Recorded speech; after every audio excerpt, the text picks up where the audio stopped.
السلام علیکم۔ ماہ بانو نے ٹی وی اسکرین پر نظر آتے چہرے کو دیکھا تو اس پر شادی مرگ کی کیفیت طاری ہو گئی۔ بصارت کے سوا سارے حواس عارضی طور پر مفلوج سے ہو کر رہ گئے۔ وہ جہاں جس انداز میں بیٹھی تھی بیٹھی رہ گئی اور ایک ٹک ٹی وی اسکرین کو تکتی رہی۔ یہ کام وہ اتنی یکسوئی سے کر رہی تھی کہ لگتا تھا کہ نظر آنے والے چہرے کے صرف نقوش ہی نہیں بلکہ ایک ایک رواں تک حفظ کر لینا چاہتی ہو۔ وہ اس کے ہلتے لب تو دیکھ رہی تھی لیکن وہ کیا کہہ رہا ہے یہ سننے سے قاصر تھی۔ اپنی محویت میں اسے اندازہ ہی نہیں ہوا کہ کب اسلم کمرے میں داخل ہوا اور اس کے برابر میں بیٹھ گیا۔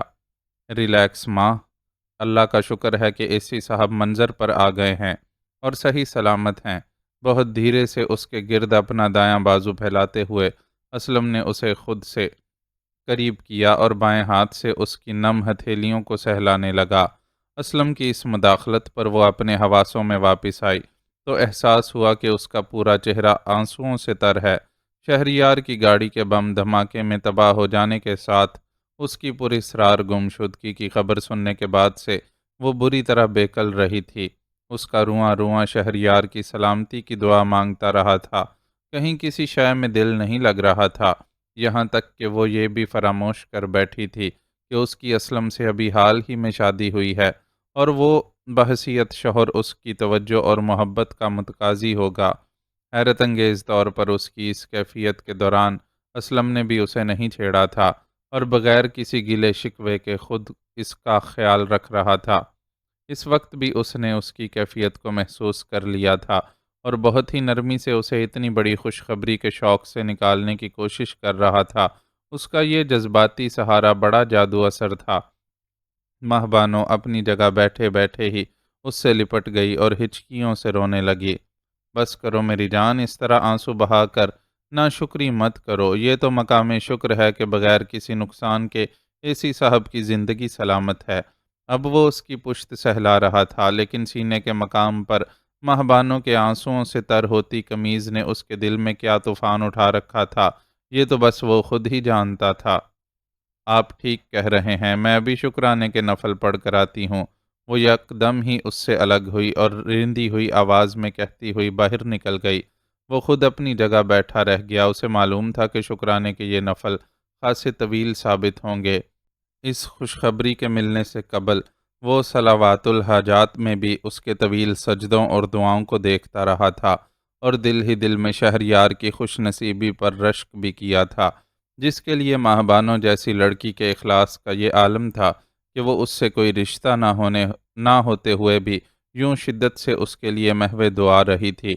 خود اس کے لیے ماہ بانو دنیا کی ہر شے سے بڑھ کر قیمتی تھی، جسے پا کر وہ بے حد مسرور تھا، لیکن خود کو بہرحال اس شخص سے کچھ کم ہی خوش قسمت سمجھتا تھا جس نے ظاہری طور پر تو ماہ بانو کو نہیں پایا تھا لیکن جو اس کے دل و دماغ پر حکمرانی کرتا تھا۔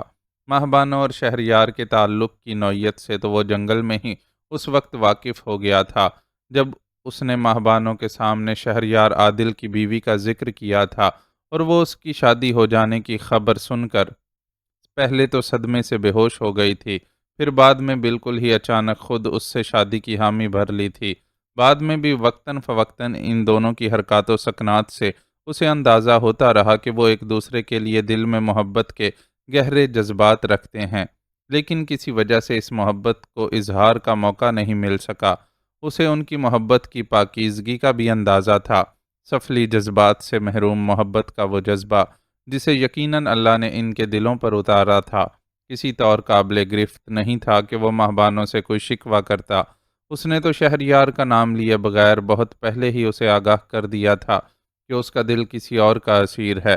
اس کے باوجود اگر اس نے ماہ بانو سے شادی کرنے کے فیصلے کو برقرار رکھا تھا تو یہ اس کا اپنا انتخاب تھا اور اسے اپنے اس انتخاب پر کوئی پچھتاوا یا ملال نہیں تھا۔ ازدواجی زندگی کے اس مختصر سے عرصے میں ماہ بانو نے خود کو ایک وفادار بیوی ثابت کیا تھا اور اس کی ہر ضرورت اور خواہش کا جی جان سے خیال رہی تھی۔ بدلے میں وہ اتنا تو کر ہی سکتا تھا کہ جہاں آ کر وہ بے بس ہو جاتی تھی اور خود پر سے اختیار کھو بیٹھتی تھی، وہاں اسے تھوڑی سی رعایت دیتے ہوئے گرفت کرنے سے گریز کرے۔ اور اس نے یہی کیا بھی تھا، لیکن خود اس کے اپنے دل کو جو تکلیف پہنچی تھی وہ بھی فطری تھی، اور اس تکلیف کو وہ وسیع القلبی سے نظر انداز تو بے شک کر سکتا تھا، لیکن اتنا با اختیار نہیں تھا کہ دل کو اس تکلیف میں مبتلا ہی نہ ہونے دے۔ موجودہ حالات میں اس نے اس بات پر بھی شکر کیا تھا کہ حامد راؤ کی فیملی کے تمام افراد واپس اپنے گاؤں ٹاہلی والا چلے گئے ہیں، ورنہ ماہبانوں کی یہ کیفیت خواتین کو لازماً ٹھٹکا دیتی۔ حامد راؤ کی طرف سے ان کے لیے گاؤں یا شہر میں مرضی کے مطابق قیام اور ملازمت کی پیشکش اب بھی برقرار تھی، لیکن ماہبانوں کی ایما پر اس نے یہ پیشکش قبول نہیں کی تھی، اور خالی فلیٹ میں بیکار بیٹھا شہریار کی طرف سے گرین سگنل ملنے کا انتظار کر رہا تھا۔ ایسے میں جب یہ خبر سننے کو ملی کہ شہریار کی گاڑی کو بم دھماکے سے اڑا دیا گیا ہے اور وہ خود پراسرار طور پر موقع سے لاپتہ ہے، تو قدرتی طور پر ان دونوں ہی کو شوق لگا، لیکن ماہبانوں کی کیفیت ہی الگ تھی۔ ایسا لگتا تھا کہ جب تک شہریار کی خیریت کی خبر نہیں ملے گی وہ خود سولی پر لٹکی رہے گی، اور اب وہ خوشخبری مل گئی تھی تو بھی اس کی حالت دیدنی تھی۔ اس کے ہوش دلانے پر وہ سنبھلی تھی اور اب شکرانے کے نفل ادا کر رہی تھی، جبکہ وہ خود عجیب سی کیفیت میں گرا بالکل ساکت بیٹھا تھا۔ ڈور بیل کی آواز نے اسے اس کیفیت سے باہر نکالا۔ وہ ہڑبڑاتا ہوا بیرونی دروازے کی طرف بڑھا۔ کون؟ دروازے کے قریب پہنچ کر اس نے دریافت کیا۔ کوریئر سروس، باہر سے مختصر جواب دیا گیا تو اس نے دروازہ کھول دیا۔ دروازہ کھولتے ہی اس کی نظر صاف ستھرے لباس میں کھڑے جس شخص پر پڑی وہ کہیں سے بھی کسی کوریئر سروس کا نمائندہ نہیں لگ رہا تھا، لیکن بہرحال اس کے ہاتھ میں ایک کافی پھولا ہوا لفافہ موجود تھا جو اس نے فوراً ہی آگے بڑھا دیا۔ اسلم صاحب، اس کا انداز تصدیق کرنے والا تھا۔ جی ہاں، اس نے لفافہ تھام لیا۔ یہ آپ کے لیے شہریار عادل صاحب نے بھجوایا ہے، تفصیلات آپ کو لفافہ کھول کر معلوم ہو جائیں گی۔ اس نے نپے تلے انداز میں اسے بتایا اور پھر اس کی طرف سے کسی رد عمل کا انتظار کیے بغیر تیزی سے پلٹ گیا۔ اسلم نے تفہیمی انداز میں سر ہلاتے ہوئے دروازہ بند کر لیا۔ اس کا اندازہ درست تھا، وہ شخص واقعی کسی کوریئر سروس کا نمائندہ نہیں تھا۔ وہ لفافہ ہاتھ میں لیے واپس اسی کمرے میں آ گیا جہاں اب بھی ٹیلی ویژن چل رہا تھا، لیکن خبروں کا سلسلہ روک کر اب کمرشلز چلائے جا رہے تھے۔ کچھ دیر قبل شہریار سے متعلق جو خبر چلی تھی اس میں اسے لائیو دکھایا گیا تھا، جس کا مطلب تھا کہ وہ اپنے کام میں مصروف ہونے سے پہلے ان لوگوں کا کام نمٹا کر گیا تھا۔ کیا ہوا اسلم؟ کون تھا دروازے پر؟ اسی وقت ماہبانو نماز کے مخصوص انداز میں دوپٹہ لپیٹے وہاں چلی آئی۔ اب وہ کافی پرسکون اور مطمئن محسوس ہو رہی تھی۔ شہریار صاحب نے یہ لفافہ بھجوایا ہے، اس نے بتایا۔ اچھا، لائیں دکھائیں، کیا ہے اس میں؟ اس کا چہرہ کھل اٹھا اور وہ اس کے ہاتھ سے لفافہ لے کر اشتیاق سے دیکھنے لگی۔ لفافے میں ان دونوں کے پاسپورٹ اور کچھ دیگر سفری کاغذات کے علاوہ ایک مختصر سا خط بھی موجود تھا جس میں شہریار نے دونوں میں سے کسی ایک کو بھی مخاطب کیے بغیر یہ اطلاع دی تھی کہ ان کی روانگی کے سلسلے میں تمام ممکنہ کارروائی کی جا چکی ہے اور اب انہیں ویزے کے حصول کے لیے کل اسلام آباد میں امریکی سفارت خانے پہنچ کر انٹرویو دینا تھا۔ اس اطلاع کے ساتھ لاہور سے اسلام آباد تک کے ایئر ٹکٹ بھی موجود تھے، اور ساتھ ہی یہ بھی بتا دیا گیا تھا کہ ویزا مل جانے کے بعد ان کے سفر کے لیے دیگر انتظامات بھی کر دیے جائیں گے۔ ان دونوں کے لیے یہ اطلاع جہاں خوش کن تھی، وہیں یہ احساس بھی دلا گئی تھی کہ اپنی تمام تر مصروفیات اور مشکلات کے باوجود شہریار ان کی طرف سے غافل نہیں ہے، اور شاید اس وقت تک سکون سے نہیں بیٹھے گا جب تک ماہبانوں کو اس کی فرمائش کے مطابق یہاں سے بیرون ملک روانہ نہیں کر دیتا۔ السلام علیکم سر، کیا حال ہے آپ کا؟ میری طرف سے آپ کو نئی زندگی مبارک ہو۔ میں آپ سے رابطہ کرنے کی کوشش کر رہا تھا لیکن آپ کا نمبر بند تھا، پھر خبروں سے پتہ چلا کہ آپ کی گاڑی کو بم دھماکے سے اڑا دیا گیا ہے اور آپ پراسرار طور پر لاپتہ ہیں۔ اب خبروں ہی کے ذریعے یہ اطلاع ملی ہے کہ آپ اللہ کے کرم سے خیر خیریت سے ہیں، تو میں نے سوچا ایک بار پھر آپ سے رابطہ کرنے کی کوشش کر لی جائے۔ اللہ کا شکر ہے کہ اس بار میری کوشش کامیاب رہی اور آپ کی آواز سننے کو مل گئی۔ وہ اس وقت رانا ہاؤس میں موجود تھا اور مسلسل جاننے والوں اور عزیز و اقارب کی فون کالز نمٹا رہا تھا۔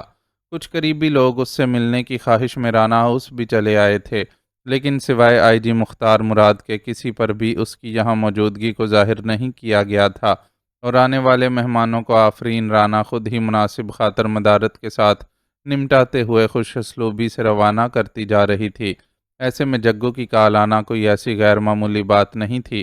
ٹیلی ویژن پر خبریں دیکھ کر وہ اس سے تعلق کی بنیاد پر فون کر سکتا تھا، لیکن اہم بات یہ تھی کہ وہ کوئی بھی خبر منظر پر آنے سے پہلے ہی اس سے رابطے کی ناکام کوششوں کا ذکر کر رہا تھا، جس کا مطلب تھا کہ اسے کوئی اہم بات کرنی تھی، ورنہ اس سے خاصی محبت کرنے کے باوجود جگو نامی وہ گنڈا غیر ضروری طور پر رابطہ نہیں کرتا تھا۔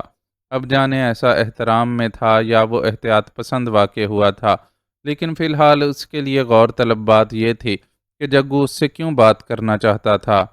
تھینک یو جگو، یہ بتاؤ تم مجھ سے بات کرنے کے لیے اتنے بے چین کیوں تھے؟ اس نے فوراً ہی اپنا تجسس دور کرنے کے لیے اس سے پوچھا۔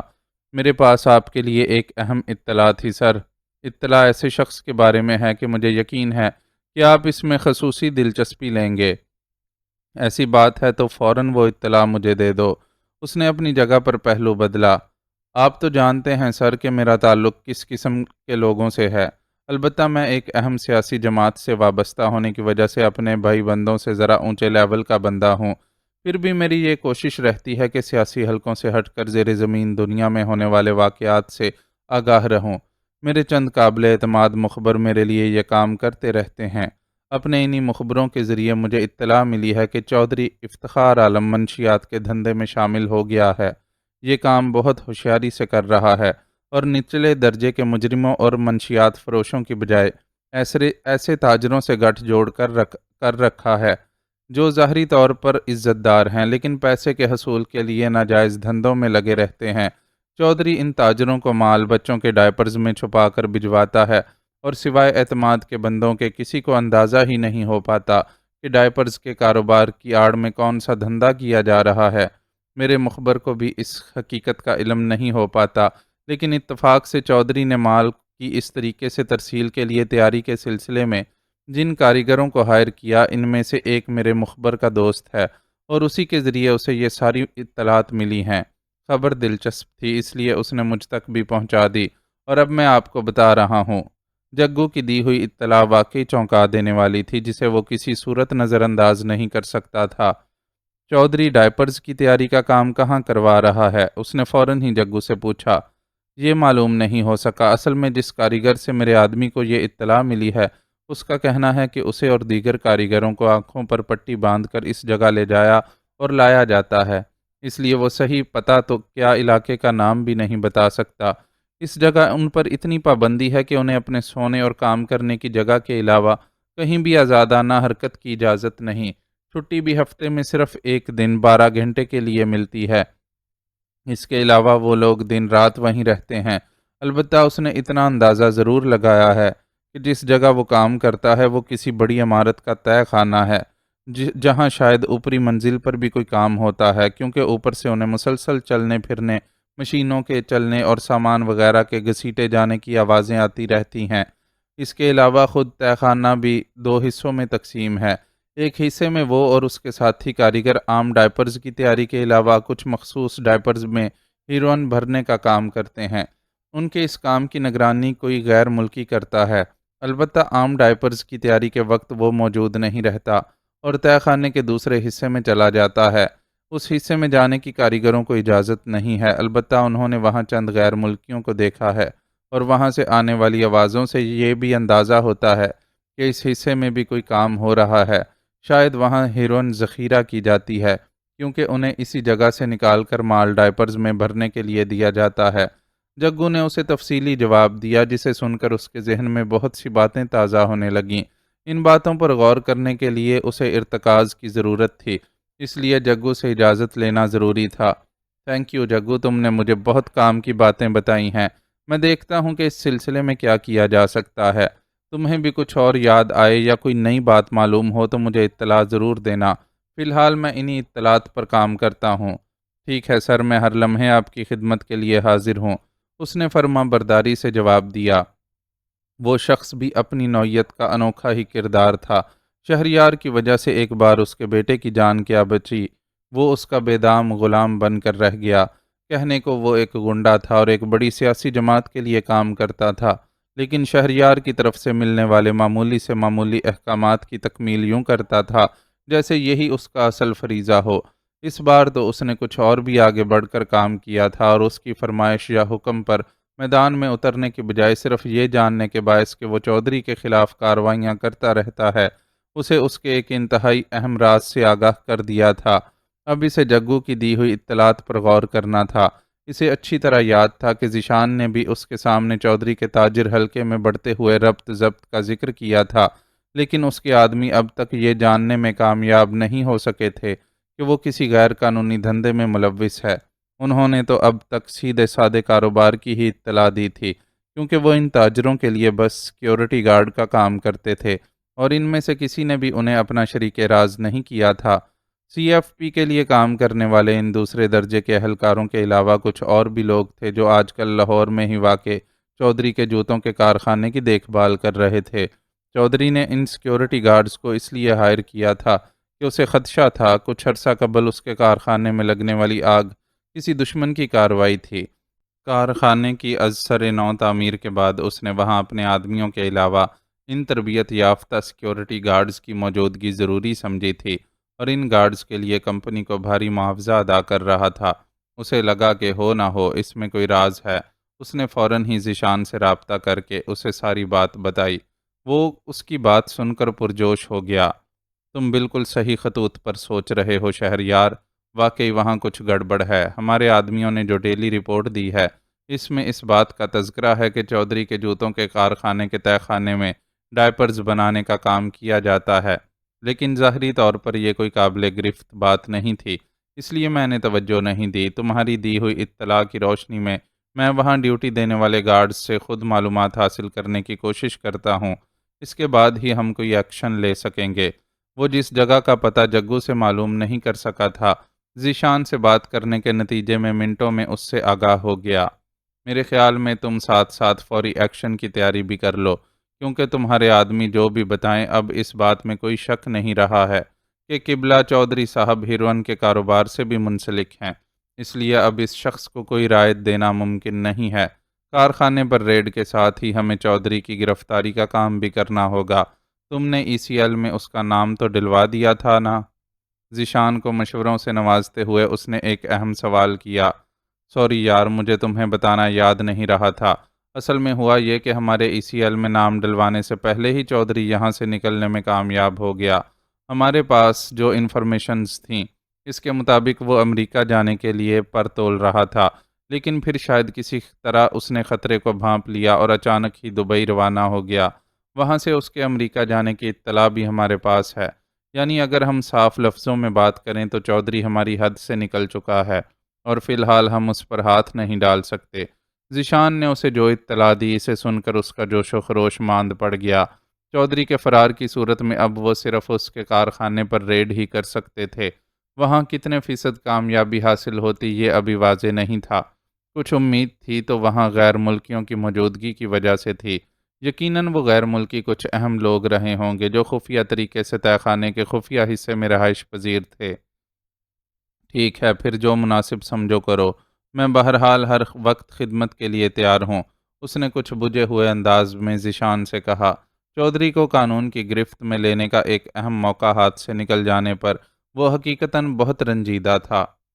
وہ شخص اگر گرفت میں آ جاتا تو بہت سارے لوگوں کی تقدیریں بدلنے کا امکان پیدا ہو جاتا، کیونکہ پیر آباد اور اس کے گرد و نواح کے علاقے میں اس کا گہرا اثر و رسوخ تھا، اور وہ اپنے اس اثر و رسوخ کا ناجائز فائدہ اٹھاتے ہوئے وہاں کے لوگوں کا مسلسل استحصال کر رہا تھا۔ وہ درمیان سے ہٹ جاتا تو وہاں کے لوگوں کی تعلیم و ترقی کے لیے راہیں کھل جاتیں، لیکن شاید ابھی ان بیچاروں کی قسمت میں مزید انتظار لکھا تھا۔ تمہیں اس مشن سے عملی طور پر علیحدہ رہنا ہوگا، کیونکہ ہم تمہارے لیے جو منصوبہ بندی کر رہے ہیں اس کے مطابق اب تمہارا کہیں بھی نظر آنا مناسب نہیں ہے۔ آج کے دن تم اپنے اہل خانہ کے ساتھ دل بھر کر باتیں کرو، ان کے ساتھ وقت گزارو، پھر بعد میں شاید تمہیں ایسے مواقع بہت مشکل سے دستیاب ہو سکیں۔ میں انشاءاللہ جلد تمہیں کامیابی کی نوید سناؤں گا۔ Okay, wish you good luck. Zeeshan کا جواب سن کر اس نے کسی قسم کی بحث نہیں کی اور اس کے لیے نیک خواہشات کا اظہار کرتے ہوئے فون بند کر دیا۔ اسی وقت دروازے پر دستک دے کر آفرین رانا اندر داخل ہوئیں۔ ان کے پیچھے آئی جی مختار مراد بھی تھے۔ السلام علیکم انکل، ہاؤ آر یو؟ اس نے فوراً اپنی جگہ سے کھڑے ہو کر ان کا تپاک سے استقبال کیا۔ جیتے رہو برخوردار، اور یہ بتاؤ کہ آج کل تم کیا کرتے پھر رہے ہو؟ تمہارے ماموں ممانی تمہارے لیے بہت پریشان ہیں، اور بھابی نے خاص طور پر مجھے تاکید کی ہے کہ تمہیں سمجھاؤں کہ ایسے کام نہ کرو جن سے تمہاری جان خطرے میں پڑ جائے۔ وہ اس کے شانے پر ایک شفقت بھری تھپکی دیتے ہوئے اس کے ساتھ ہی ایک صوفے پر بیٹھ گئے، جبکہ آفرین رانا نے ان دونوں کے سامنے والا صوفہ سنبھال لیا۔ فکر نہ کریں ممانی جان، آدمی کی جان طے شدہ وقت پر ہی جاتی ہے۔ زندگی ہو تو آدمی میدان جنگ سے بھی صحیح سلامت لوٹ آتا ہے، اور زندگی ہی کم لکھی ہو تو پھر ایئر کنڈیشنر دفتر میں بھی کوئی فرشتہ اجل کو روح قبض کرنے سے نہیں روک سکتا۔ مختار مراد کی بات سن کر اس نے آفرین رانا کو تسلی دی۔ زیادہ فلسفہ مت جھاڑو، انہوں نے اسے خفگی سے گھورا۔ میں خود بھی الحمدللہ مسلمان ہوں اور یہ بات سمجھتی ہوں، لیکن ساتھ ہی مجھے یہ بھی معلوم ہے کہ اپنی زندگی کی حفاظت کرنا ہر انسان پر فرض ہے، اور ایسا کوئی شخص نہیں ہوتا جو جان بوجھ کر ریل کی پٹڑیوں پر جا لیٹے کہ زندگی ہوگی تو بچ جاؤں گا اور ریل کو خود پر سے گزر جانے دے۔ اگر کوئی شخص ایسی حماقت کرتا ہے تو اسے دیوانہ ہی سمجھا جائے گا، اور میں بھی تمہیں تمہاری دیوانگی سے باز رہنے کی نصیحت کر رہی ہوں۔ وہ خفا خفا سی بولتی چلی گئیں۔ اس نے مدد طلب نظروں سے مختار مراد کی طرف دیکھا۔ میری طرف مت دیکھو بھائی، اس وقت میں بھابھی کا وکیل ہوں۔ انہوں نے فوراً ہاتھ اٹھا کر اس کی مدد سے انکار کر دیا۔ تو پھر ٹھیک ہے، میں خود ہی اپنی وکالت کا فریضہ انجام دوں گا۔ آپ لوگ مجھ پر فرد جرم عائد کریں۔ وہ بھی گویا کمر کس کر میدان میں اتر آیا۔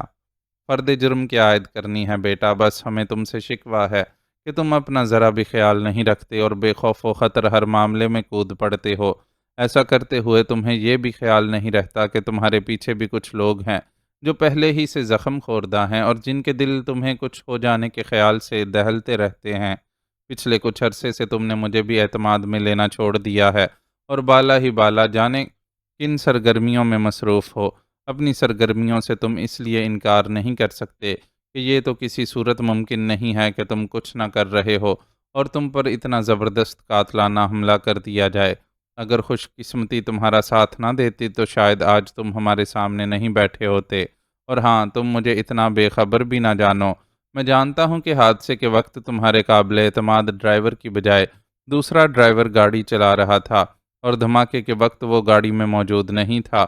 بعد میں بھی وہ منظر سے غائب ہے، اور صرف اتنا معلوم ہوا ہے کہ کچھ نامعلوم لوگ اسے اٹھا کر لے گئے تھے۔ حادثے کی تحقیقات کے لیے پولیس کو بہت دیر بعد اجازت دی گئی، اور کسی خفیہ ادارے کے لوگ وہاں منڈلاتے پائے گئے۔ ان ساری باتوں سے یہ نتیجہ نکلتا ہے کہ تم کسی ایسے معاملے میں انوالو ہو جو تمہاری پیشہ ورانہ ذمہ داریوں سے ہٹ کر ہے، اور یقینی طور پر خطرناک بھی۔ مختار مراد ایک تجربہ کار آدمی تھے، جنہوں نے بحیثیت ایک پولیس آفیسر جانے زمانے کے کتنے سرد و گرم دیکھے تھے۔ اس کے معاملے میں ان کا تجزیہ غلط ہونے کا سوال ہی پیدا نہیں ہوتا تھا، اور وہ اس سے شکوہ کرنے میں بھی بالکل حق بجانب تھے، کیونکہ انہوں نے اس سے کوئی خونی رشتہ نہ ہونے کے باوجود ہمیشہ اس کا بہت ساتھ دیا تھا۔ وہ مرحوم سجاد رانا کے سسر تھے، اور اس رشتے سے بھی بڑھ کر انہوں نے اس کی خلوص نیت کو دیکھتے ہوئے ہمیشہ اس کی معاونت کی تھی۔ ایسے میں وہ ان سے بالکل کٹ کر رہ گیا تھا تو ان کا محسوس کرنا لازمی تھا، اور اب اس کا فرض بنتا تھا کہ ان کی دلجوئی کرے۔ چنانچہ کسی ہیلے بہانے سے کام لینے کی بجائے سچ بتانے کا فیصلہ کرتے ہوئے ان سے معذرت کرنے لگا۔ I am really sorry uncle, واقعی آپ کے معاملے میں مجھ سے کوتاہی ہوئی ہے، لیکن بس اچانک ہی حالات کچھ ایسا رخ اختیار کرتے چلے گئے کہ میرا آپ سے رابطہ ٹوٹ گیا، ورنہ آپ نے جس قدر میری مدد کی ہے اس کے لیے میں آپ کا دل سے شکر گزار ہوں۔ ان سب باتوں کو رہنے دو بیٹا، میں نہیں سمجھتا کہ میں نے کسی بھی معاملے میں تمہاری مدد کر کے تم پر احسان کیا ہے۔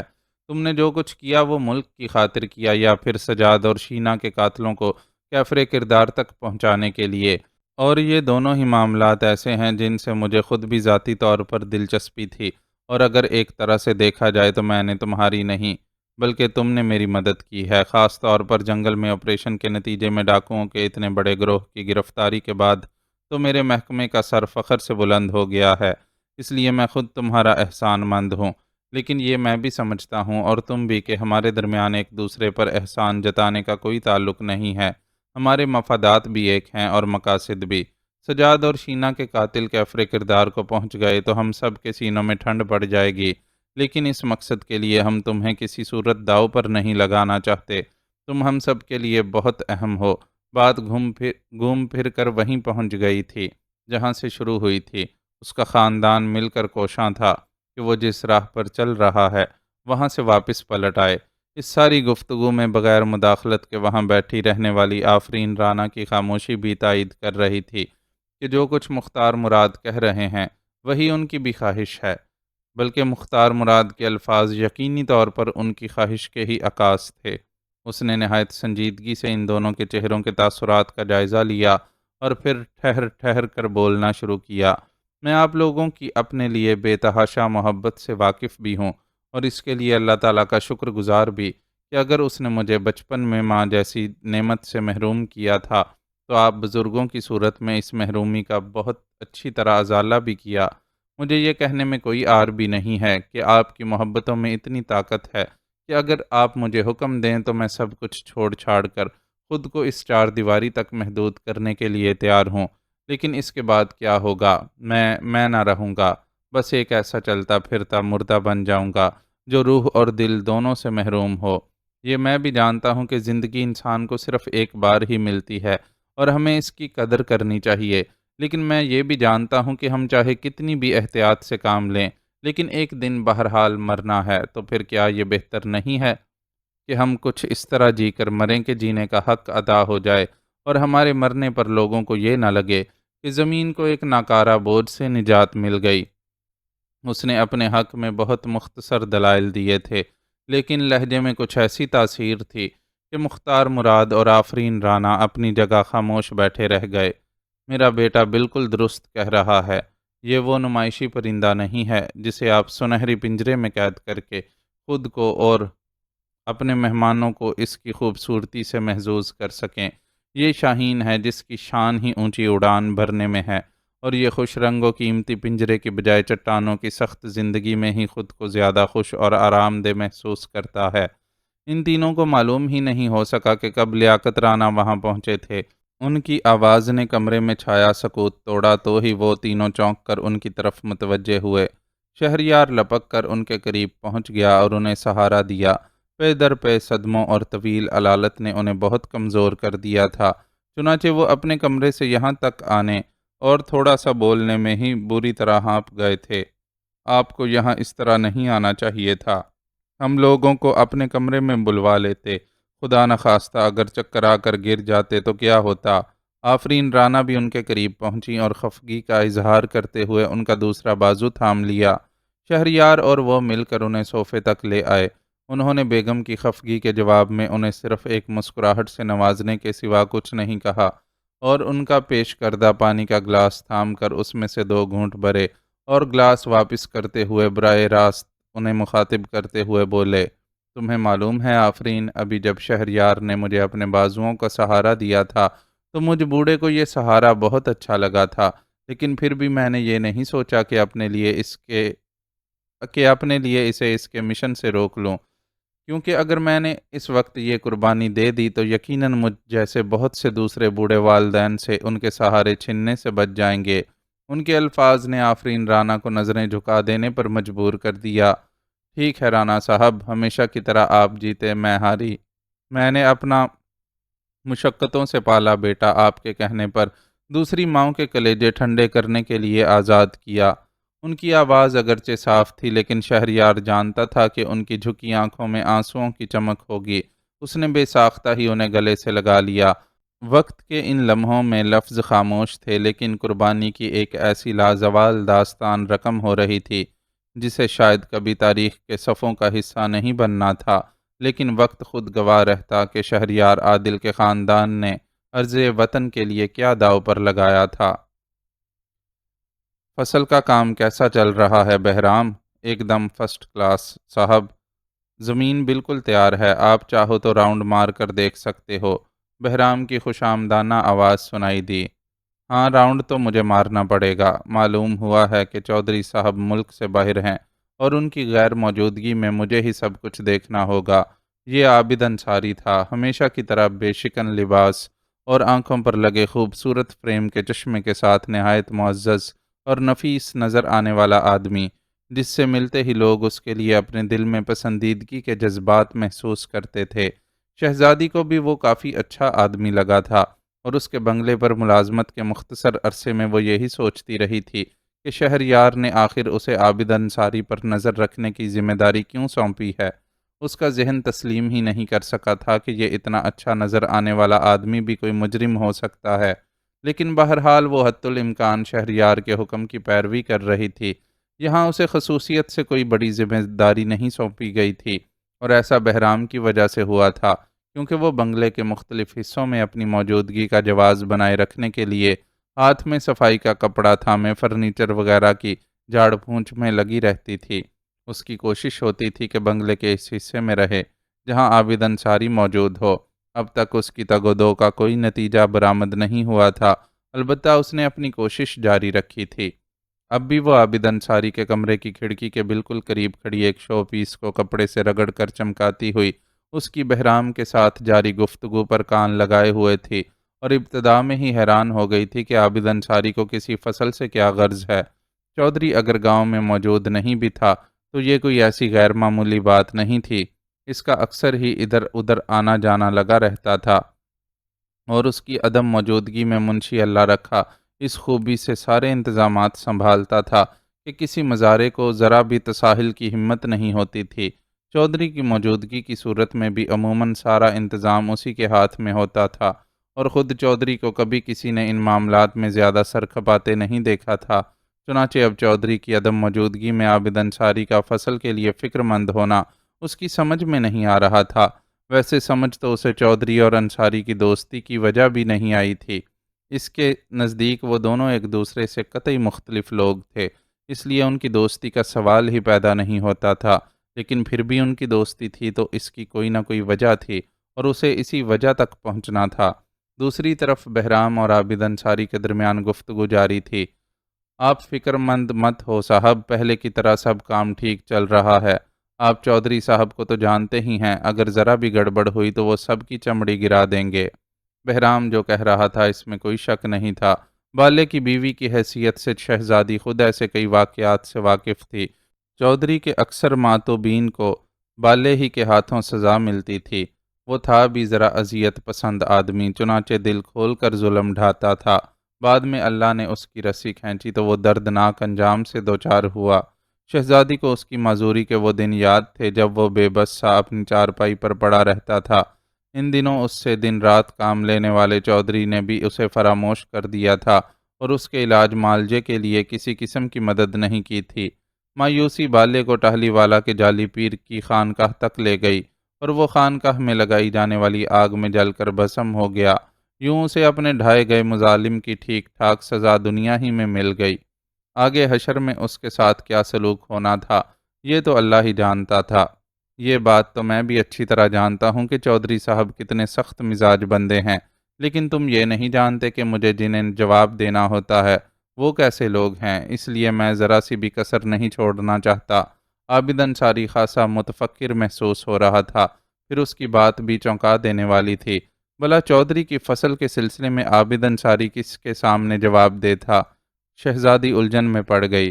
ہم تو اپنی طرف سے پورا خیال رکھتے ہیں صاحب، آگے آپ خود بھی اپنی تسلی کر سکتے ہیں۔ اس بار بہرام کا جواب بھی خاصا محتاط تھا، گویا وہ خود بھی اپنے اوپر مکمل ذمہ داری لینے سے ڈر رہا تھا۔ عابد انصاری نے ہنکارا بھرا اور ذرا سے توقف کے بعد بولا، پہرے کا کام تو صحیح طریقے سے چل رہا ہے نا؟ یہ نہ ہو کہ اس لڑکے اکو کی طرح پھر کوئی کھیتوں کی طرف آ نکلے۔ اکو کا تو کوئی والی وارث نہیں تھا، اس لیے اس کی موت پر زیادہ ہنگامہ بھی نہیں ہوا، لیکن ہر بار ایسا نہیں ہوگا۔ جنگل میں آنے والا کوئی اور شخص بھی اکو جیسے انجام سے دوچار ہوا تو لوگوں کی توجہ اس طرف ہو جائے گی، اور یہ ہم نہیں چاہتے۔ تمہیں خود بھی معلوم ہے کہ فصل کو خفیہ رکھنے کے لیے ہی چودھری صاحب نے اپنے نمک خوار ڈاکوؤں کی قربانی دی تھی۔ انہیں جان بوجھ کر اپنے آدمی کے ذریعے پولیس کو مخبری کروانی پڑی تھی کہ ڈاکو جنگل کے کس حصے میں رہ رہے ہیں۔ ورنہ اگر پولیس خود منہ اٹھا کر چلی آتی تو ڈاکوؤں کی تلاش میں جنگل کا چپا چپا چھان مارتی اور اسے ہمارے اتنے اہم راز سے آگاہی ہو جاتی۔ ایسا ہو جاتا تو ہم سب بے موت مارے جاتے۔ ایک طرف قانون پکڑ کرتا تو دوسری طرف وہ لوگ خون کے پیاسے ہو جاتے جن کے لیے ہم کام کر رہے ہیں۔ اس علاقے میں افیون کی کاشت کرنا کوئی مذاق نہیں ہے۔ شمالی پہاڑی علاقوں کی اس فصل کو یہاں اگانے کے لیے جو تجربات کیے گئے ہوں گے، ان پر بے اندازہ سرمایہ خرچ ہوا ہوگا، اور ہماری غفلت سے اگر ان کا سرمایہ ڈوب جاتا ہے تو سمجھو ہماری خیر نہیں ہے۔ اپنے مخصوص نرم اور دھیمے لہجے میں بولتا عابد انصاری جو انکشافات کر رہا تھا، انہوں نے شہزادی کو انگشت بدنداں کر دیا تھا۔ اسے غریب اکو کی موت یاد تھی۔ اپنی منگیتر رانی کی پراسرار موت کے بعد وہ نیم دیوانہ سا ہو گیا تھا۔ پھر ایک روز معلوم ہوا کہ اکو غائب ہے اور گاؤں میں کہیں دکھائی نہیں دے رہا۔ اگلے روز جنگل سے اس کی لاش ایسی حالت میں ملی کہ جانوروں نے اس کے جسم کو بھنبوڑ ڈالا تھا۔ لوگوں نے یہی خیال کیا کہ دیوانہ اپنی دھن میں جنگل میں جا نکلا ہوگا اور حادثے کا شکار ہو گیا، لیکن یہ تو عابد انصاری کی زبان سے سن کر اسے معلوم ہو رہا تھا کہ اکو کسی حادثے کا شکار نہیں ہوا تھا بلکہ اسے قتل کیا گیا تھا، اور وہ بھی اس جرم کی پاداش میں کہ اس نے جنگل میں بنائے گئے افیون کے کھیت دیکھ لیے تھے۔ شہزادی لاکھ سادہ لو اور ان پڑھ سہی، لیکن یہ بات تو جانتی تھی کہ اس طرح چھپ کر افیون کاشت کرنا غیر قانونی کام ہے۔ ساتھ ہی اسے یہ بھی احساس ہو گیا کہ وہ ایک نہایت اہم راز سے واقف ہو گئی ہے، ایک ایسے راز سے جس کو جاننے کی پاداش میں اکو کو اپنی زندگی سے ہاتھ دھونے پڑے تھے، اور شاید یہی وہ کام تھا جو شہریار نے اسے سونپا تھا۔ وہ جان گئی کہ چودھری اور عابد انصاری میں کس قسم کا گٹھ جوڑ تھا، اور اب اس کا مزید اس بنگلے میں رہنا ضروری نہیں تھا جہاں بہرام اس کی عزت کے درپے تھا۔ فیصلہ کرتے ہی وہ تیزی سے اپنی جگہ سے حرکت میں آئی، لیکن اس لمحے وہ یہ فراموش کر بیٹھی تھی کہ اس کے ہاتھ میں ایک نازک ڈیکوریشن پیس موجود ہے۔ اس کی ذرا سی غفلت سے ڈیکوریشن پیس اس کے ہاتھ سے پھسلا اور فرش پر گر کر چھناکے سے چکنا چور ہو گیا۔ فوراً ہی عابد انصاری کے کمرے کا دروازہ کھلا اور بہرام کسی خونخوار درندے کی طرح باہر نکلا۔ تو یہاں کیا کر رہی ہے؟ شہزادی کو دروازے کے قریب پا کر اس نے غرا کر پوچھا۔ صفائی کر رہی تھی، اس نے شدید گھبراہٹ کے عالم میں جواب دیا۔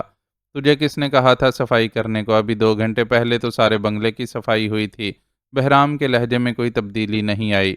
میں خود ہی کر رہی تھی، کاکا سویا ہوا تھا، میری سمجھ میں نہیں آیا کہ کیا کروں، تو ایسے ہی جھاڑ پونچھ کرنے لگی۔ اس نے خاصا معقول جھوٹ گھڑا، لیکن گھبراہٹ پر قابو نہ پا سکی کہ اکو کی سوختہ لاش اب بھی اس کی یادداشت میں تازہ تھی۔ جب تجھ سے کسی نے نہیں کہا تو تجھے کیا لوڑ پڑی تھی؟ آئندہ زیادہ اپنی مرضی چلائی تو گدی سے پکڑ کر نوکری سے باہر کر دوں گا۔ بہرام نے آنکھیں نکالتے ہوئے اسے دھمکی دی۔ بس کرو بہرام، کیوں بیچاری کو ڈانٹے جا رہے ہو؟ اچانک ہی عابد انصاری نے درمیان میں مداخلت کرتے ہوئے اس کی گلو خلاصی کروائی اور پھر براہ راست اس سے مخاطب ہو کر بولا، جاؤ ذرا میرے لیے اچھی سی چائے تو بنا لاؤ۔ جی چنگا صاحب۔ شہزادی کی گویا جان میں جان آئی۔ وہ حکم ملتے ہی سرپٹ باورچی خانے کی طرف بھاگی۔ اسے تم نے ملازمت پر رکھا تھا نا بہرام؟ اس کے جانے کے بعد عابد انصاری نے پرخیال انداز میں بہرام سے دریافت کیا۔ جی صاحب، آپ کو بتایا تھا نا کہ منشی اللہ رکھے نے اس کی سفارش کی تھی، اس نے جواب دیا۔ مجھے یہ عورت گڑبڑ لگتی ہے۔ عابد انصاری نے اپنا شک ظاہر کیا۔ ارے نہیں صاحب، ایسے ہی بیوقوف سی عورت ہے۔ پہلے اس کا گھر والا چودھری صاحب کے پاس کام کرتا تھا، ان کا بڑا خاص بندہ تھا، وہ مر گیا تو اس پر فاقوں کی نوبت آ گئی، اس لیے منشی جی نے سفارش کر کے اسے یہاں کام دلوا دیا۔ بہرام نے فوراً ہی اس کے خیال کی تردید کی۔ وہ سب اپنی جگہ ہے، لیکن میں بلا جواز اس پر شک نہیں کر رہا۔ یہ دیکھو کہ ڈیکوریشن پیس میرے کمرے کے دروازے کے بالکل قریب ٹوٹا ہے، جبکہ جس کارنس پر یہ رکھا تھا وہ یہاں سے کافی دور ہے۔ اس بات کا یہ مطلب بھی تو ہو سکتا ہے کہ صفائی کے بہانے وہ تمہاری اور میری باتیں سننے کی کوشش کر رہی ہو۔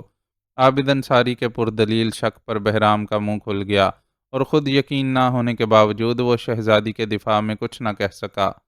فی الحال خاموش رہو اور اس عورت پر نظر رکھو، جو بھی حقیقت ہوئی وہ خود ہی کھل کر سامنے آ جائے گی۔ عابد انصاری نے اسے مشورہ دیا، جس کو سن کر اس نے غائب دماغی سے سر ہلا دیا۔ شہزادی کو پانے کی تمنا برسوں سے اس کے سینے میں مچل رہی تھی، اور اب جب کہ یہ موقع ملنے والا تھا تو یہ مسئلہ سامنے آ گیا تھا۔ انصاری کا شک درست ثابت ہونے کی صورت میں اسے ہر حال میں شہزادی کو موت کے گھاٹ اتارنا پڑتا اور یوں اس کی ساری تمنائیں اور آرزوئیں اپنی موت آپ مر جاتیں۔ وہ سخت بے مزہ ہو گیا اور اس سمت دیکھنے لگا جہاں سے شہزادی چائے کی ٹرے ہاتھوں میں اٹھائے اسی طرف آتی دکھائی دے رہی تھی۔ یہ بہت بڑی کامیابی ہے۔ جوتوں کے کارخانے کی آڑ میں چودھری جو گھناؤنا کام کر رہا تھا وہ اس کے وارنٹ جاری کروانے کے لیے کافی ہے۔ شہریار اس وقت سی ایف پی کے دفتر میں موجود تھا اور ذیشان کی زبانی چودھری کے کارخانے پر مارے جانے والے چھاپے کی تفصیلات سن کر اس نے یہ تبصرہ کیا تھا۔ چھاپا بہت کامیاب رہا تھا اور انہیں اپنی توقعات سے بڑھ کر کامیابی حاصل ہوئی تھی۔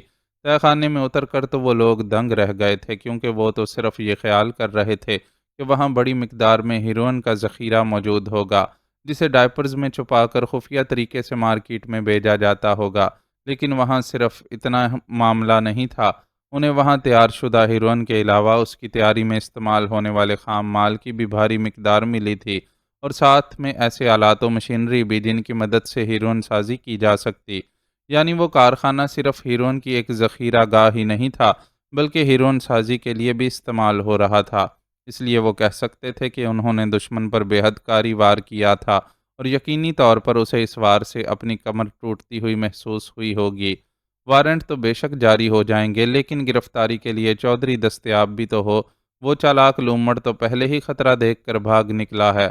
اس کی بات کے جواب میں ذیشان نے اسے یاد دلایا، کوئی بات نہیں، وہ کب تک بھاگے گا، لوٹ کر اسے واپس تو یہیں آنا ہے، اور اگر نہیں بھی آیا تو ہم انٹرپول کے ذریعے اسے گرفتار کرنے کی کوشش کریں گے۔ منشیات کے کاروبار سے منسلک کسی شخص کو دنیا میں کہیں بھی پسندیدگی کی نظر سے نہیں دیکھا جاتا۔ جب ہم چودھری کے خلاف اتنے ٹھوس ثبوت پیش کریں گے تو امریکہ خود اسے کان سے پکڑ کر ہمارے حوالے کرے گا۔ اگر فرض کرو ایسا نہ بھی ہوا تو اب کم از کم چودھری ساری زندگی یہاں واپس نہیں لوٹ سکے گا۔ اگر ہم نے ڈھنگ سے کوشش کی تو اتنے خطرناک مجرم کی املاک بحق کے سرکار ضبط بھی کی جا سکتی ہیں۔ تم سوچو کہ ایسا ہو گیا تو کتنوں کا بھلا ہو جائے گا۔ میری تو پوری کوشش ہوگی کہ ساری زمینیں غریب مزاروں میں تقسیم ہو جائیں تاکہ وہ اپنی محنت کا ڈھنگ سے معاوضہ تو حاصل کر سکیں۔ وہ اب بھی بے حد پرجوش اور پر امید تھا۔ اس کے منصوبے سن کر ذیشان کے ہونٹوں پر مسکراہٹ پھیل گئی اور وہ اس کی طرف کسی بزرگ کی سی شفقت سے دیکھتے ہوئے بولا، میری دعا ہے کہ تمہاری ہر خواہش پوری ہو، لیکن سچ کہوں تو میں خود بہت زیادہ پر امید نہیں ہوں۔ میرا انٹیلیجنس کا تجربہ مجھے بتاتا ہے کہ چودھری جیسا ہر بڑا مجرم اپنے بچاؤ کے لیے پہلے سے ہی کوئی نہ کوئی تدبیر سوچ رکھتا ہے۔ حالات بھی اس بات کی نشاندہی کر رہے ہیں کہ چودھری کو خطرے کا ادراک تھا جب ہی وہ خود پر کوئی برا وقت آنے سے پہلے ملک سے فرار ہو گیا، اور یہ مت سوچنا کہ عجلت میں اپنا سارا مال و متاع یہیں چھوڑ کر بھاگ نکلا ہوگا۔ جو آدمی پیسے سے اتنی محبت کرے کہ اس کی خاطر اپنے ضمیر کا سودا کر ڈالے، وہ کبھی بھی ایسی غلطی نہیں کر سکتا کہ اپنی کسی چوک کے نتیجے میں اپنی دولت سے محروم ہو جائے۔ چودھری نے بھی اس بات کا معقول انتظام کر رکھا ہوگا کہ جو کچھ چاہے جس طریقے سے بھی اس نے کمایا ہے اس کا ہی رہے۔ رقم تو یقیناً اس نے ویسے بھی ایک حد سے زیادہ اپنی تحویل میں نہیں رکھی ہوگی اور کہیں باہر کے ملک میں منتقل کر دی ہوگی۔ رہے کھیت اور باغات وغیرہ تو دیکھتے ہیں ان کا کیا معاملہ ہے۔ ذیشان نے اپنے خیالات سے اسے آگاہ کیا تو وہ بھی کچھ فکر مند نظر آنے لگا، لیکن پھر فی الحال اس موضوع کو آئندہ کے لیے چھوڑ کر درپیش صورتحال پر گفتگو کرنے لگا۔ موقع سے جو غیر ملکی گرفتار ہوا ہے اس نے کچھ بتایا، وہ کچھ بتانے کے لائق ہی نہیں ہے۔ تمہیں یہ جان کر حیرت ہوگی کہ وہ شخص مکمل طور پر گونگا اور بہرا ہے۔ ہم نے اسے دوسرے 2 غیر ملکیوں کی لاشیں دکھا کر دھمکایا ہے جس کے نتیجے میں اس نے ایک کاغذ پر لکھ کر جواب دیا ہے۔ اپنے جواب میں اس نے بتایا ہے کہ وہ ہیروئن سازی کا ایک بہت بڑا ماہر ہے جو ایک پارٹی کے کہنے پر اپنے 2 معاونین کی مدد سے وہاں ہیروئن کی تیاری کر رہا تھا۔ اس نے جب دیکھا کہ اس کے ساتھی گرفتار ہونے لگے ہیں تو یہی مناسب سمجھا کہ انہیں ہمیشہ کے لیے خاموش کر دے۔ اس نے اپنے ہاتھوں سے اپنے دونوں معاونین کو گولی مار دی تھی اور اب ہیروئن تیار کرنے کا فارمولہ صرف اس کے ذہن میں موجود ہے اور ہم اس لیے اس کی زبان نہیں کھلوا سکتے کہ وہ بول ہی نہیں سکتا۔ تشدد کے ذریعے بھی اسے کاغذ پر سب کچھ لکھ کر دینے کے لیے اس لیے مجبور نہیں کیا جا سکتا کہ وہ خاصا سن رسیدہ ہے اور 4 برس پہلے اوپن ہارٹ سرجری سے گزر چکا ہے۔ زبردستی کی صورت میں وہ اپنی جان سے چلا جائے گا اور ہمارے ہاتھ کچھ نہیں آئے گا۔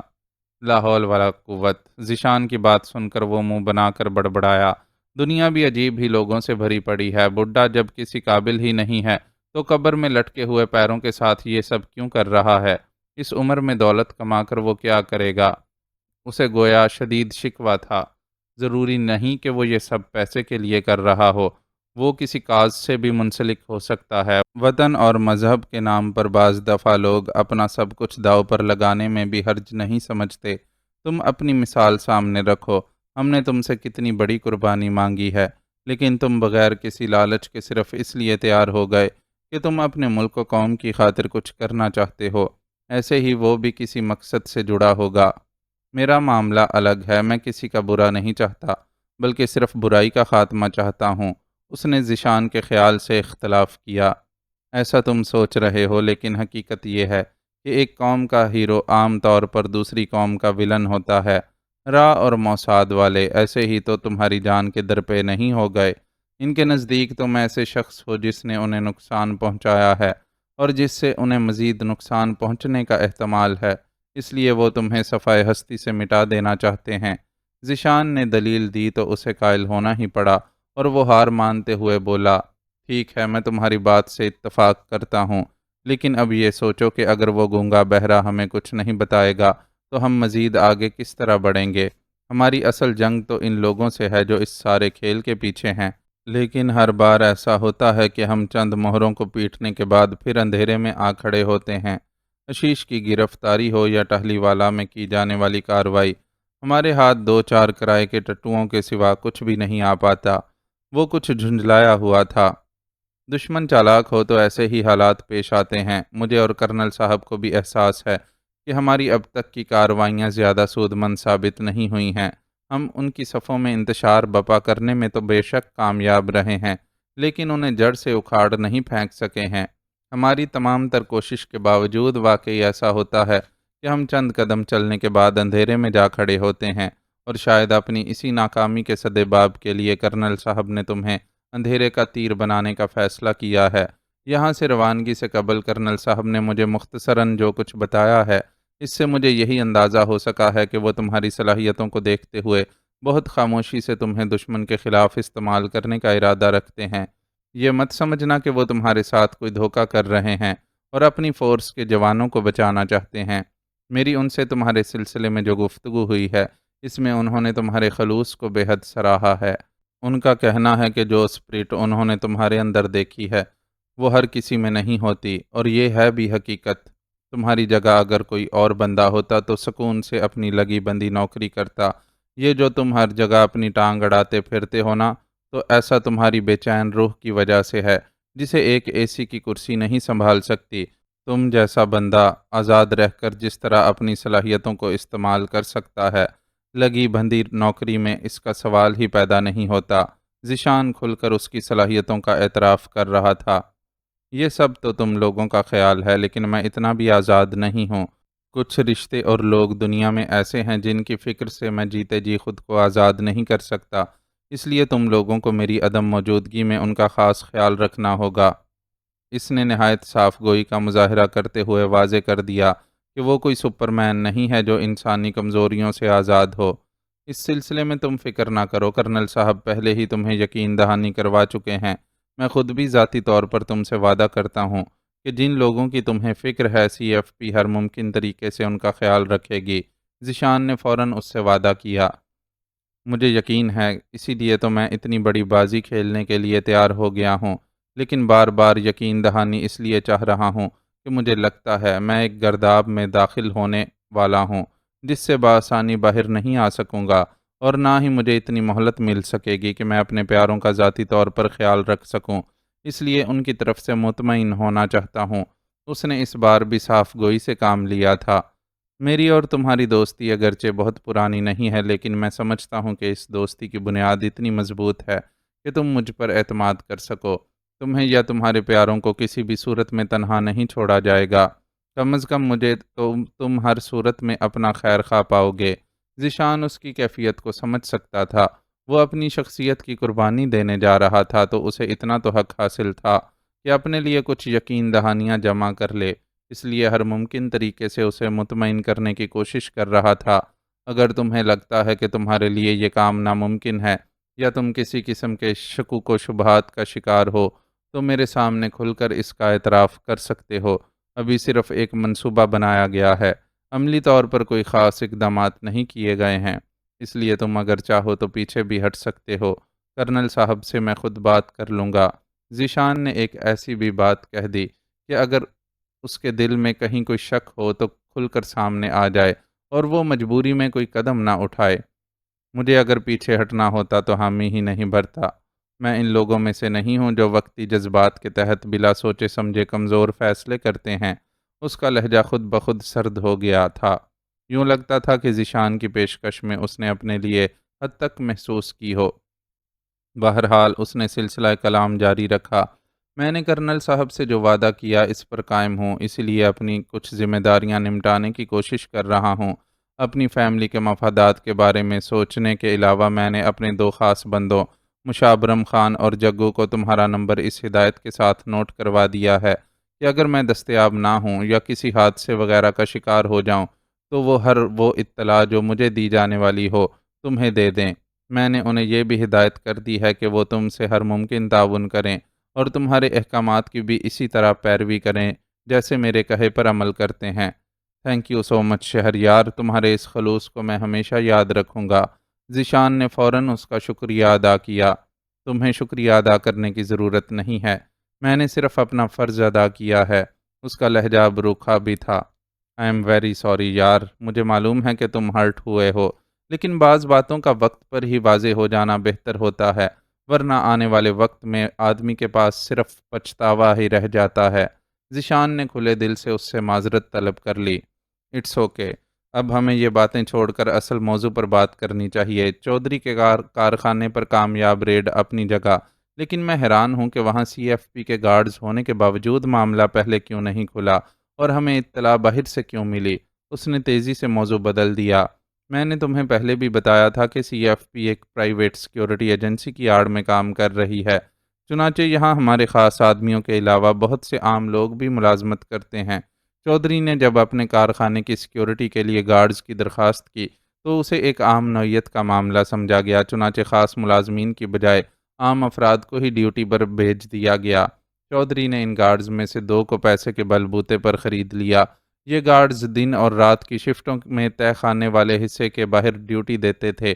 انہوں نے ہمیں اپنی ڈیلی رپورٹ میں اس بات سے تو آگاہ کر دیا کہ کارخانے کے طے خانے کو بچوں کے ڈائپرز کی تیاری کے لیے استعمال کیا جا رہا ہے، لیکن دیگر مشکوک حرکات و سکنات کے بارے میں کوئی رپورٹ نہیں دی، بلکہ یہ سمجھو کہ وہ وہاں چودھری کے مفادات کا بھرپور تحفظ کر رہے تھے اور ان کی موجودگی کے باعث کسی کی مجال نہیں تھی کہ بلا اجازت طے خانے میں داخل ہو سکے۔ ذیشان نے اس پر صورتحال واضح کر دی۔ ٹھیک ہے، یہ تو میں سمجھ گیا، لیکن ابھی تک مجھ پر اپنے کام کی نوعیت واضح نہیں ہوئی۔ میرا نام اور حلیہ بدل کر آخر مجھ سے کیا کام لیا جائے گا؟ اس نے بے شک کرنل صاحب کے سامنے حامی بھر لی تھی، لیکن فطری طور پر ذہن میں پیدا ہونے والے تجسس کی وجہ سے سوال کرنے پر مجبور تھا۔ کام تم وہی کرو گے جو اب تک کرتے رہے ہو، لیکن تمہارا دائرہ کار اور اختیارات بڑھ جائیں گے۔ ہمارے سامنے سب سے بڑا اور واضح ہدف تو چودھری کی شکل میں ہی ہے۔ وہ وطن واپس آ جاتا ہے تو اس بار ہم نے اس پر براہ راست ہاتھ ڈالنے کا فیصلہ کر لیا ہے۔ کسی بھی سطح کے رد عمل کی پرواہ کیے بغیر ہم اسے خاموشی سے اٹھا لیں گے اور پھر اس سے حاصل ہونے والی معلومات کی روشنی میں کارروائی کی جائے گی، جس میں تم کلیدی کردار ادا کرو گے، کیونکہ یہ بات تو بالکل واضح ہے کہ چودھری کے انکشافات کی روشنی میں جو لوگ سامنے آئیں گے ہم ان پر قانونی طریقے سے ہاتھ نہیں ڈال سکیں گے، اور جو بھی کیا جائے گا خفیہ طریقے سے ہی کیا جائے گا۔ دوسری صورت یہ بھی ہو سکتی ہے کہ چودھری یہاں کے حالات اپنے لیے ناموافق دیکھ کر واپس ہی نہ آئے، ایسے میں تمہیں اس کے پیچھے جانا ہوگا۔ ہر دو صورتوں میں تمہیں تمہاری ڈیمانڈ کے مطابق افرادی قوت اور دیگر سہولیات فراہم کرنے کی پوری کوشش کی جائے گی۔ ذیشان نے پہلی بار کھل کر اسے بتایا تو اس پر بہت کچھ واضح ہو گیا۔ اپنی اصل شخصیت کے ساتھ وہ دشمن عناصر کے خلاف برسر پیکار تو تھا ہی، لیکن ان کی نظروں میں آنے کی وجہ سے ایک طرف تو جہاں اس کے لیے خطرات بہت زیادہ بڑھ گئے تھے، وہیں وہ کھل کر ان کے خلاف کچھ کرنے سے معذور ہو گیا تھا۔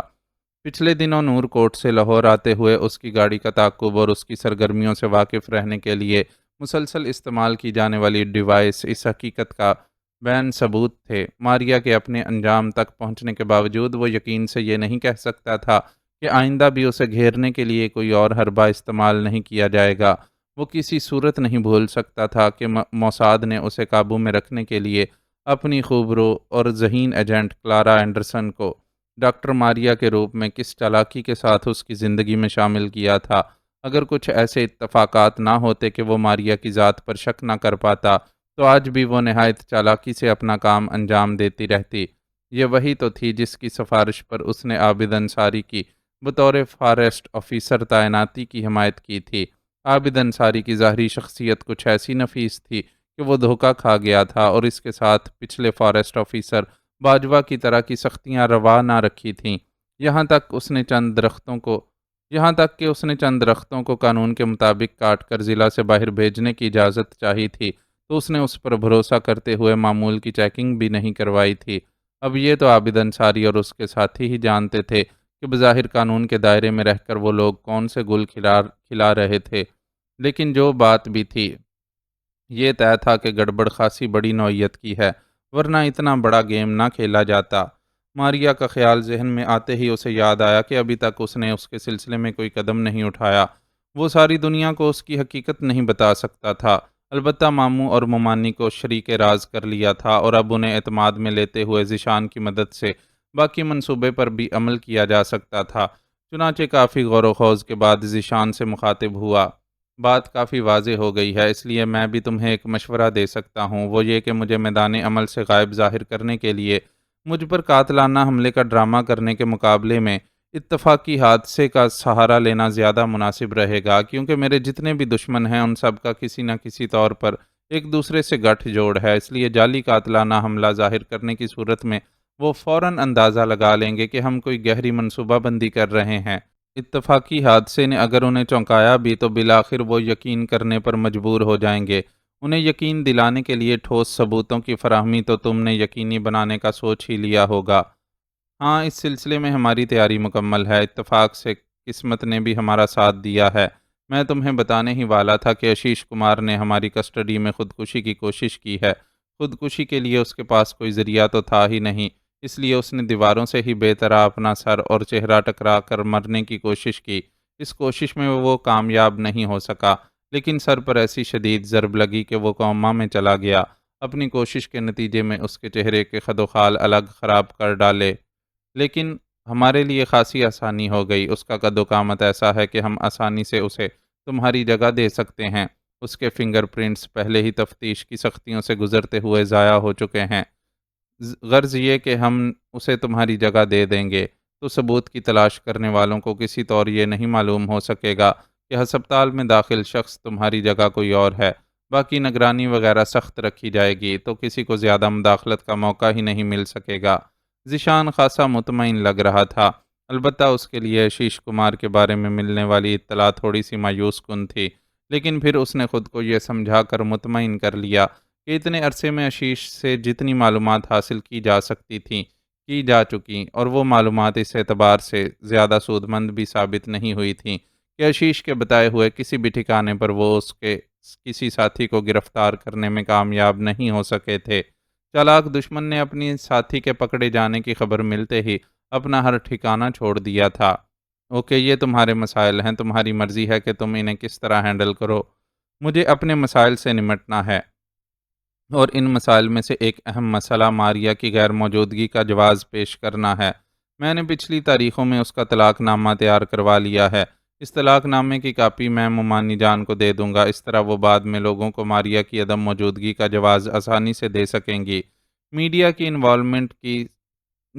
انوالومنٹ کی صورت میں بھی ایک مربوط کہانی تیار ملے گی، اور میری فیملی کو زیادہ پریشانی کا سامنا نہیں کرنا پڑے گا۔ ذیشان کی دی ہوئی اطلاع پر کوئی بھی تبصرہ کرنے کے بجائے اس نے گفتگو کو اپنی ذات تک ہی محدود رکھا۔ میں تمہیں ایک بار پھر یقین دلاتا ہوں کہ تمہارے پیچھے ہم تمہاری فیملی سے غافل نہیں رہیں گے۔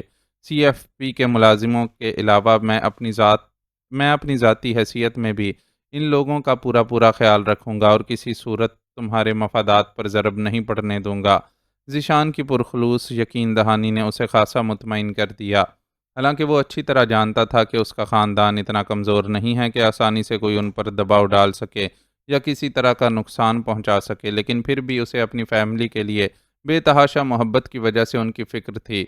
وہ نہیں چاہتا تھا کہ بڑھاپے اور صدموں سے کمزور ہو جانے والے ماموں اور ممانی کو زیادہ امتحانوں سے گزرنا پڑے، اس لیے بار بار ان کی فکر دامنگیر رہتی۔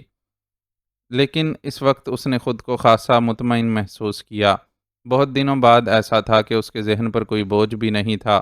شاید ایسا اس لیے تھا کہ وہ اپنے لیے ایک راہ کا تعین کر چکا تھا، ورنہ ذیشان کی بتائی ہوئی مختصر تفصیل سے ہی واضح تھا کہ آنے والا وقت ایک اپنے جلب میں اس کے لیے بہت سے تہلکے اور ہنگامے لے کر آ رہا ہے۔ پھر بھی وہ خوش تھا کہ اپنی فطرت کے مطابق کھل کر سب کچھ کر سکے گا جو کچھ کرنا چاہتا ہے۔ اس کی مہم جو فطرت اے سی کے خول کو توڑ کر باہر نکل آنے کے خیال سے بہت خوش تھی۔ معزز ناظرین و سامعین، لائک، کمنٹس اور شیئر ضرور کریں۔ شکریہ۔